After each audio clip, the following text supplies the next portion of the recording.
கௌதம் கம்பீர் ஒரு சில personal ரீசன்ஸால Australia விட்டு இந்தியாவுக்கு போறாரு. கரெக்டாக India vs Australia test match 6ஆம் தேதி நடக்க போகுது. அது ஸ்டார்ட் ஆகிறதுக்கு முன்னாடியே வந்து சேர்ந்துடுவாருன்னு சொல்லப்படுது.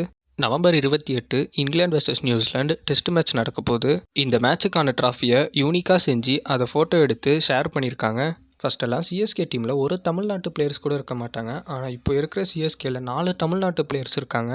அவங்க யார் யாருன்னா ரவிச்சந்திரன் அஸ்வின், விஜய் சங்கர், குர்ஜப்னீத் சிங், ஆண்ட்ரே சித்தார்த். அதுக்கப்புறமா மும்பை இந்தியன்ஸ் டீம் தீபக் சஹரை எப்படியோ எடுத்துட்டாங்க. அதனால தீபக் சஹர் இப்போ என்ன சொல்லியிருக்காருன்னா, சிஎஸ்கே டீம் தவிர வேற எந்த டீமுக்கும் ப்ளே பண்ண மனசே இல்லை. இந்த ஆப்ஷனில் சிஎஸ்கே டீம் என்னை எப்படியாவது பிட் பண்ணி எடுத்திருந்தா நல்லா இருந்திருக்கும். ஆனால் இப்போ சிஎஸ்கே டீமையே எதிர்த்து ப்ளே பண்ணுற மாதிரி ஆயிடுச்சு. அதனால சிஎஸ்கேவையும் டோனியையும் நான் ரொம்ப மிஸ் பண்ணுறேன் அப்படின்னு சொல்லியிருக்காரு. அவ்வளோதான் ஃப்ரெண்ட்ஸ் இந்த வீடியோ பிடிச்சிருந்தா லைக் பண்ணுங்கள், ஷேர் பண்ணுங்கள். இதேமாரி இன்ட்ரெஸ்டிங்கான கிரிக்கெட் அப்டேட்ஸ்க்காக நம்ம சேனலை சப்ஸ்கிரைப் பண்ணிக்கோங்க.